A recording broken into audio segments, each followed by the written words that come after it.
আসসালামু আলাইকুম রহমতুল্লাহ। আমি অন্তর আছি ওহি চায়ের পক্ষ থেকে। যারা নতুন চা পাতার ব্যবসায়ী, তাদেরকে ব্যবসা শুরু করার আগে বেশ কিছু ব্যাপার মাথায় রাখতে হয়, বেশ কিছু ব্যাপার জেনে শুনে বুঝে ব্যবসা শুরু করতে হয়। তা না হলে কিছুদিন পর ঝরে পড়ে, কিছুদিন পর হাতে হারিকেন গুয়ায় বাঁশ নিয়ে দৌড়াই। সজাগত। এখন আপনি না জেনে না বুঝে, মানে ইমোশনাল হয়ে হুটহাট বিভিন্ন ধরনের চটকদার বিজ্ঞাপন দেখে যদি ব্যবসায় নামেন, তাহলে তো ভাই ঝরে পড়বেন, খুবই স্বাভাবিক। একটা পরিসংখ্যান বলতেছে বলতেছে বাংলাদেশের নতুন যারা চা পাতার সেক্টরে আসে, যারা নতুন চা পাতার ব্যবসা শুরু করে, 90% ব্যবসায়ী ঝরে পড়ে। 90% ব্যবসায়ী ব্যবসাটা করতে পারে না। এখন কেন করতে পারতেছে না বলেন তো ভাই? কারণ তারা অনলাইনে বিভিন্ন ধরনের চটকদার বিজ্ঞাপন দেখে ব্যবসায় নামতেছে। এখন আপনাকে এই চটকদার বিজ্ঞাপনগুলো দেখা যাবে না, এগুলা দেখে যদি ব্যবসায় নামেন তাহলে তো ধরা খাবেন, এটা তো গ্যারান্টি। এখন তাইলে কি করা উচিত আপনার? আপনি যেটা করবেন সেটা হচ্ছে যে, ব্যবসা করার আগে যে ব্যবসাটা করতে চাচ্ছেন, আমি যেহেতু চায়ের ব্যাপারটা মানে বলি বা আপনাদেরকে শোনাই, এই ব্যাপারটাই একটু ক্লিয়ার করি। চা পাতার ব্যবসা করতে গেলে আপনাকে বেশ কিছু ব্যাপার জানতে হবে। এখন যে কোনো বিজনেস করেন না কেন, সেই বিজনেস আপনি আসলে করার আগে ওই প্রোডাক্টটা নিয়ে আপনাকে মোটামুটি 1 মাস 1.5 মাস একটু গবেষণা করতে হবে, একটু সময় নিতে হবে। এখন আপনাকে যে বিজনেস করবেন, সেই বিজনেসে যে আপনার পণ্য বা প্রোডাক্ট, এটা নিয়ে আপনাকে মোটামুটি বাজার বিশ্লেষণ করতে হবে, আপনার এরিয়াতে ঘুরতে হবে, ঘুরে তারপর একটা সিদ্ধান্ত নিয়ে তারপর ব্যবসা করতে হবে। বলা হয় যে যে কোনো বিজনেসের ক্ষেত্রে প্রি প্ল্যান, আপনি যদি সঠিক পরিকল্পনার মাধ্যমে ব্যবসাটা শুরু করতে পারেন, আপনি 50% সেই বিজনেসের সাকসেসের জন্য আগাই গেলেন। তাহলে কেন আপনি প্ল্যান করবেন না? কেন হুটহাট চটকদার বিজ্ঞাপন দেখে, এমন বিজ্ঞাপন দেখছেন যে প্রতি মাসে ইনকাম করবেন আপনি 50,000, প্রতি মাসে ইনকাম করবেন 1 লাখ টাকা, এরকম বিজ্ঞাপন দেখে আপনি মনে করেন যে ইমোশনাল হয়ে গেলেন, হয়ে অর্ডার করলেন, আপনার মুরগি পাইছেন, নতুন নতুন মুরগি, মুরগিদের মনে করেন যে রোস্ট করে সে খাওয়া মানে খেয়ে দিল। ব্যাপারটা এমন হয়। তাহলে কি করতে হবে বলেন? এই মুরগি যাতে আপনি না হন, আপনার মুরগিটারে আপনারে মনে করেন যে আমরা কি বানাবো, সিংহ বানাবো, চালাক বানাই দিব আপনারে, ঠিক আছে, শিয়াল বানাই দিব, শিয়াল শিয়াল।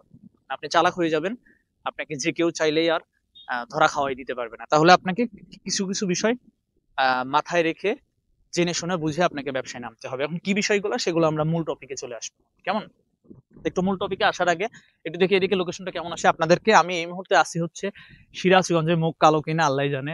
এই মুহূর্তে আসি হচ্ছে সিরাজগঞ্জের একদম, মানে সবচেয়ে দর্শনীয় স্থান, যমুনা নদীর পাড় সংলগ্ন জেলখানা ঘাট বলে এটাকে। এই জায়গাতে আছি, দেখেন পেছনে বিশাল জলরাশি, অথই জলরাশি। এখন এটা হচ্ছে যমুনা নদী। বাংলাদেশের যে অন্যতম প্রধান নদীগুলা তার মধ্যে কিন্তু এই যমুনা নদী। এখান থেকে কিন্তু এই যে যমুনা বহুমুখী সেতু, ক্যামেরাতে আসবে না, এটা কিন্তু দেখা যায়, হ্যাঁ।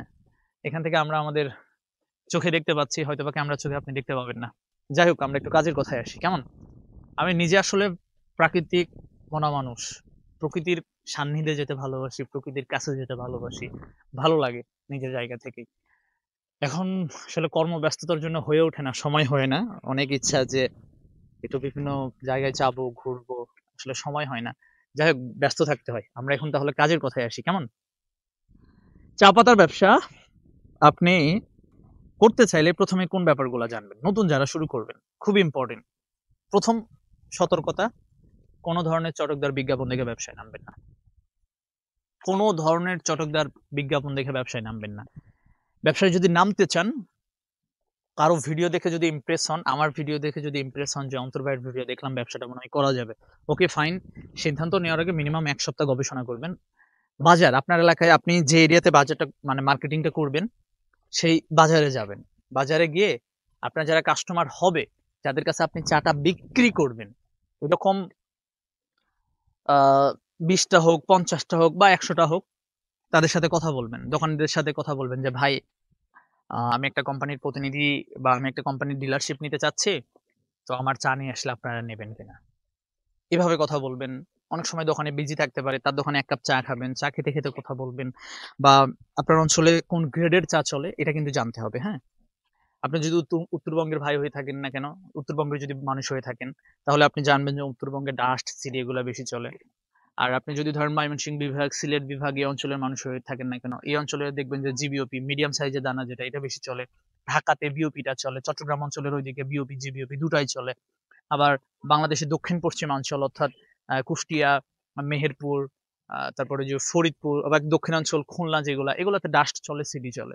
তো যে অঞ্চলের মানুষ হয়ে থাকেন না কেন, আপনাকে চা পাতাটা হাতে নিতে হবে। হাতে নিয়ে এরকম সুন্দর করে দেখবেন যে কোন দানা চলে, কোন গ্রেড চলে। এখন এখানে চা নাই, এখন আপনি যদি গ্রেড বুঝতে সমস্যা হয়, আমি আছি, আপনাকে সহযোগিতা করবো। আপনি আমাকে ছবি তুলে আমাকে হোয়াটসঅ্যাপ করবেন, আমি আপনাকে জানাই দিব যে কোন গ্রেডের চা আপনার এলাকায় চলে। কারণ গ্রেডটা জানলেন, গ্রেড জানার পরে আপনার অঞ্চলে কেমন দামের চা চলে এটা কিন্তু আপনাকে জানতে হবে। হুম।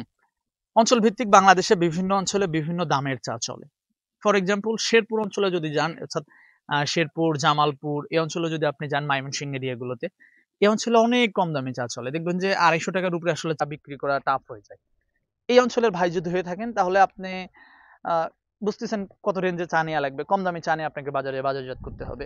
আবার আপনি যদি পাবনা, আপনি যদি রাজশাহী, চাঁপাইনবাবগঞ্জ এই অঞ্চলের মানুষ হয়ে থাকেন না কেন, সিডি চলে, খুবই ভালো মানের সিডি চলে এই এরিয়াগুলোতে। এই অঞ্চলে যদি চা চালাতে চান, আপনি দেখবেন যে এই অঞ্চলে 400 টাকা কেজি চা বিক্রি হচ্ছে, এই অঞ্চলে 360 টাকা, 350 টাকার নিচে কোনো চাই পাবেন না এই অঞ্চলে। দেখেন, তাহলে আপনাকে বাজার অ্যানালাইসিস করার মাধ্যমে এগুলো জানতে হবে যে আমার অঞ্চলে কোন গ্রেডের চা চলে, কত দামের চা চলে, এগুলো আপনাকে আইডেন্টিফাই করতে হবে। আইডেন্টিফাই করার পর সবচাইতে আসল যে কাজ, সোর্সিং করবেন। ভালো একটা কোম্পানি আপনাকে সোর্স করতে হবে, মানে সোর্সিং করে খুঁজে বের করতে হবে।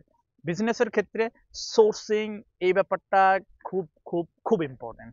আপনি সোর্সিং এর মাধ্যমে যদি ভালো একটা প্রতিষ্ঠান বের করতে পারেন, ভালো একটা প্রতিষ্ঠান থেকে পণ্য নিয়ে ব্যবসা শুরু করতে পারেন, তাহলে কিন্তু আপনি অন্যান্য ব্যবসায়ীর ক্ষেত্রে চাইতে অনেক আগায় থাকলেন। অর্থাৎ প্রপার সোর্সিং আপনার বিজনেসকে সফলতার দ্বার প্রান্তে পৌঁছে দেওয়ার জন্য সহযোগিতা করবে। অনেক কোম্পানি আছে আপনাকে বিভিন্নভাবে সহযোগিতা করবে, বিভিন্ন ধরনের মানে পরামর্শমূলক কথাবার্তা বলবে, মার্কেটিং স্ট্র্যাটেজি গুলো সাজাইতে গিয়ে আপনাকে যা যা আপনার সহযোগিতা করার দরকার, সব ধরনের সহযোগিতা আপনাকে করবে। আবার অনেক কোম্পানি আছে যারা মাল দিয়েই, মানে পণ্য খালাস দিল, মাল দেওয়ার পরে আপনার সাথে তেমন যোগাযোগ করবে না।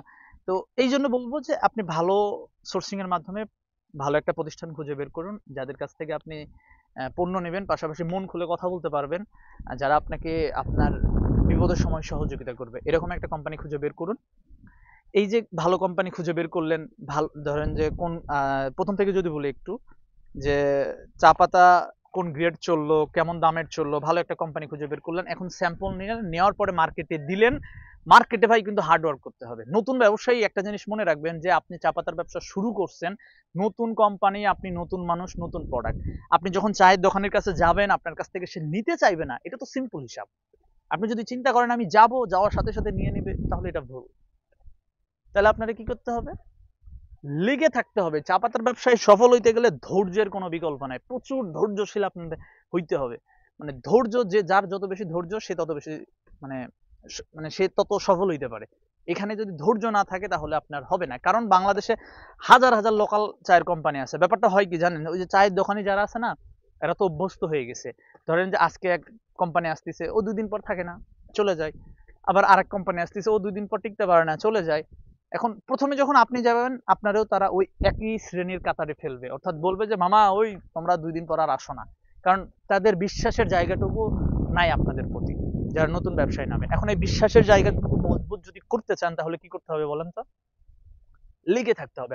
আপনার ওই দোকানদাররা বুঝাইতে হবে যে না, আমি অন্য সবার মতো না, আমি আসছি এই সেক্টরে সফল হওয়ার জন্য, আমি আসছি এই সেক্টরে লেগে থাকার জন্য। আপনি যখন কন্টিনিউয়াসলি 1 মাস, 2 মাস, 3 মাস, 4 মাস, 5 মাস, 6 মাস যখন মার্কেটে থাকবেন, যখন আপনাকে সবাই জানবে যে না, এ ব্যবসা করে অনেক দিন যাবত, এ ব্যবসা করছে, এখানে আসছে টিকে থাকার জন্য, এ ব্যবসা করতেছে, এখানে আসছে, মানে আপনার প্রতি তাদের যখন একটা বিশ্বাস জন্মাবে, না এ তো মার্কেটে আছে, এ তো যাচ্ছে না, অন্য সবার মতো না, তখন দেখবেন যে তারা আপনার কাছ থেকে প্রোডাক্টটা নেবে এবং আপনার ব্যবসাটা শুরু হবে। এভাবেই আসলে ব্যবসাটা শুরু হয়। আপনি চাইলেই ব্যবসা শুরু করলেন আর সফল হইলেন, তাহলে হবে না। মিনিমাম আপনাকে সময় নিয়ে 6 মাস সময় নিয়ে আপনাকে মার্কেটে নামতে হবে। একদম সত্য কথা বলতেছি এগুলা। 1 মাস 2 মাসে আপনি সফল হইতে পারবেন না। মিনিমাম 6 মাস সময় নিয়ে মার্কেটে নামেন, আশা নয় বিশ্বাস, ভালো কিছু হবে। এই যে যে ব্যাপারগুলো বললাম আপনাদেরকে, এগুলা একদম আমার রিয়েল লাইফ এক্সপিরিয়েন্স থেকে আপনাদের মাঝে শেয়ার করতেছি। কাজেই আপনারা যারা নতুন ব্যবসা করতে চাচ্ছেন, এই ব্যাপারগুলো একটু মাথায় রেখে, এই ব্যাপারগুলো একটু জেনে শুনে বুঝে শুরু করেন। আশা করি ভালো করতে পারবেন। হুটহাট ডিসিশন নেবেন না, ইমোশনাল হয়ে ডিসিশন নেবেন না, কারণ আমরা যখনই ইমোশনাল হব তখনই কিন্তু ভুল সিদ্ধান্ত নেব, ভুল পথে পা বাড়াবো। কাজেই ইমোশনাল হয়ে আমরা কখনোই যে কোনো কিছু সিদ্ধান্তে নেব না। আপনার পরিশ্রমের টাকাটা যাতে নষ্ট না হয়, এই জন্য আপনাকে মানে বাস্তববাদী সিদ্ধান্ত নিতে হবে। ঠিক আছে? তো আজকের ভিডিওটা এই পর্যন্ত। সবাই ভালো থাকবেন। ক্যামেরার পেছনের মানুষ বরাবর আমাদের আরিফ থাকে। যমুনা নদীর ভিউটা দেখাই দেই নাকি? ভিউ কি দেখা যায়? মাশাল্লাহ, দেখেন আল্লাহর প্রাকৃতিক সৌন্দর্য কত সুন্দর। আমাদের চোখ জুড়িয়ে যায়, নয়নে জুড়িয়ে যায়, মনে প্রশান্তি চলে আসে। এই মুহূর্তে এখন কিন্তু নভেম্বর মাস, তাই না? নদীর পানি কিন্তু একদম স্বচ্ছ নীল।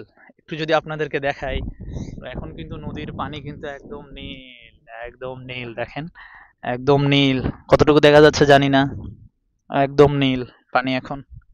এই যে বিশাল, দেখেন মাঝে মধ্যে প্রকৃতিও দেখানো উচিত নাকি? এই আর কি, আপনাদেরকে যতটুকু পারলাম দেখাই দিলাম। তো ঠিক আছে, আজকের ভিডিওটা এই পর্যন্তই। সবাই ভালো থাকবেন, দেখা হচ্ছে অন্য আরেকটা ভিডিওতে। আসসালামু আলাইকুম।